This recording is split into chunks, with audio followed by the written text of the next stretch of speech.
समझते हैं ध्यान से। देखिए लेक्चर नंबर ये 2 है जिसमें हम तत्व जानेंगे। अब तत्व को कितने भागों में बांटा गया है, तो ये 3 भागों में बांटा गया है तत्व को। ओके, 3 भाग में कौन कौन आते हैं, तो आपको देखने मिलेगा धातु, अधातु और उपधातु। ओके देन, धातुओं की संख्या टोटल 91 है। ओके, अधातुओं की संख्या कितनी है टोटल, तो 20 से 22 है, और उपधातुओं की संख्या 7 है। ओके देन, अब समझते हैं ध्यान से। धातु पहचानने की विधि क्या है, तो जिसके अंत में 1 इलेक्ट्रॉन या 2 इलेक्ट्रॉन या 3 इलेक्ट्रॉन रहे तो वो क्या कहलाते हैं, धातु कहलाते हैं।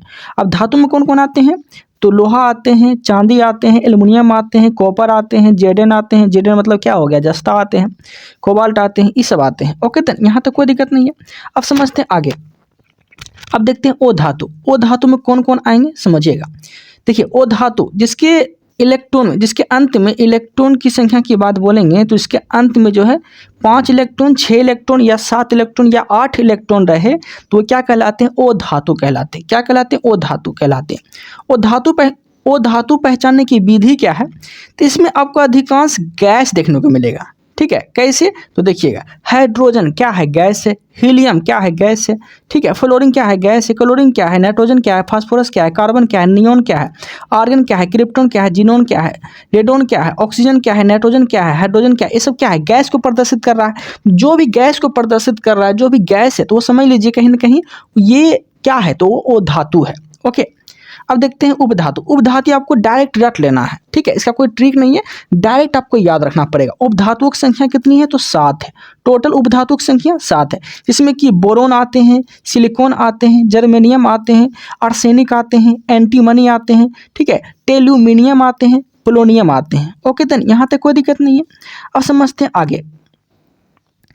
देखिएगा, धातु को पहचानने की एक विधि और है। धातु को जिसके अंत में यम लगे, जिसके अंत में यम लगे मतलब जिसमें यम लग जाए, जैसे कि पोटासियम, लास्ट में यम आया ना, तो जिसके अंत में यम लगे या यम दिखे तो वो समझ लीजिए कि वो धातु है।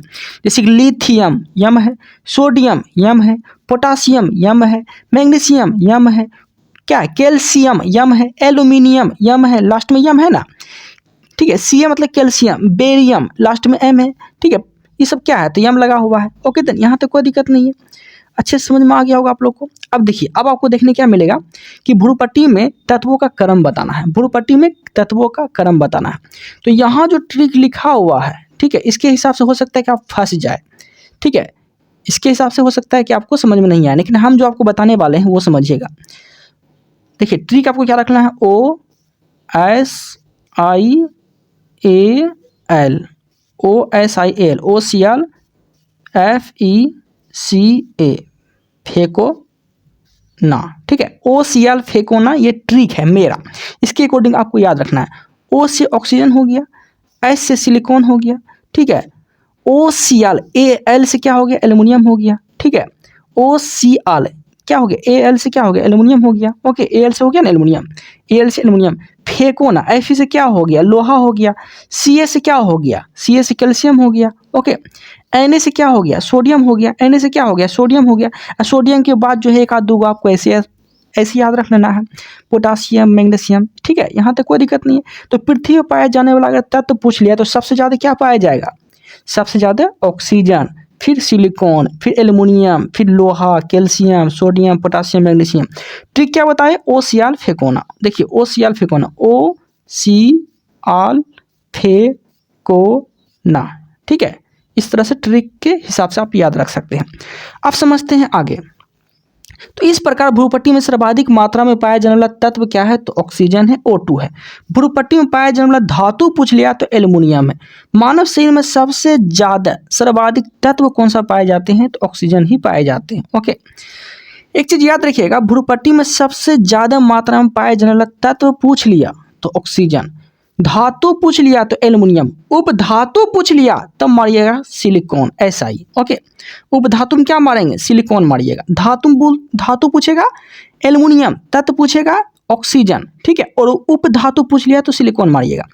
तो मानव शरीर में सबसे ज्यादा तत्व कौन पाए जाते हैं, ऑक्सीजन पाए जाते हैं। ओके, अब देखिए मानव शरीर में सर्वाधिक यौगिक में कौन कौन पाए जाएंगे, तो सबसे ज्यादा पाए जाते हैं जल, फिर प्रोटीन, फिर फैट। ठीक है, उसके बाद कार्बोहाइड्रेट। सबसे ज्यादा मात्रा में क्या पाए जाते हैं, जल पाए जाते हैं, H2 मतलब जल पाए जाते हैं। ओके, उसके बाद प्रोटीन पाए जाते हैं, फिर फैट पाए जाते हैं, फिर कार्बोहाइड्रेट पाए जाते हैं। ठीक है, अब देखिए प्रोटीन के बारे में याद रखिएगा कि शरीर की वृद्धि के लिए सबसे आवश्यक तत्व कौन सी है। ठीक है, तो क्या बोलेंगे, प्रोटीन है। ओके, यहाँ तक कोई दिक्कत नहीं है। अब समझते हैं आगे। अब देखने वाले हैं हम लोग सम अणु और विषम अणु। सम अणु किसे बोलेंगे पता है? देखिए सम अणु विषम अणु किसे बोलेंगे समझिएगा। समान प्रकार के परमाणुओं से बनने वाला जो अणु होता है वो सम अणु होता है, और ओ समान प्रकार से बनने वाला जो अणु होता है वो विषम अणु कहलाता है। ओके, एग्जाम्पल हम लिख दिए हैं। अब देखिए यहाँ से आपको पता चल जाएगा। देखिएगा समान प्रकार के, जैसे कि हाइड्रोजन 2 है, नाइट्रोजन 2 है, ऑक्सीजन 2 है, Cl2 ठीक है 2 है, F2 2 है, S8 मतलब क्या हो गया, 8 जो है ये समय में आता है। 8 क्या है, समय में आता है और सिंगल है तो सम हो गया। ओके, P4 फास्फोरस क्या आता है, समय में आ गया। 4 क्या है, समय आता है। ओके, तो ये सब क्या कहलाएगा, समान प्रकार के ये अणु हो गया। हाइड्रोजन सम अणु है, नाइट्रोजन सम अणु है, ऑक्सीजन सम अणु है, Cl2 सम अणु है, F2 सम अणु है, S8 सम अणु है, S4 सम अणु है। ओके, अब देखिए वो समान अणु में कौन कौन आएंगे समझिएगा। जैसे कि हाइड्रोजन क्या है, H2O मतलब क्या हो गया, जल हो गया, हाइड्रोजन ऑक्साइड हो गया। अब समझिएगा ध्यान से, H2 देखिए H2O ऐसे लिखाता है ना, तो H2 मतलब क्या हो गया, हाइड्रोजन 2 गो है, ऑक्सीजन 1 गो है, तो 2 1 क्या हो गया, 2 1 3 हो गया। तो 3 गो सम थोड़ी कहलाएगा, ये तो विषम कहलाएगा, ये तो विषम कहलाएगा ना, 3 गो आया तो विषम कहलाएगा, तो ये विषम अणु हो गया। वही प्रकार है CO2, वही प्रकार क्या है CO2। ठीक है, CO2 ऑक्सीजन जो है O2 2 गो है, और कार्बन क्या है 1 गो है, तो क्या हो गया CO2। तो CO2 क्या हो गया, सम अणु हो गया, विषम अणु हो गया।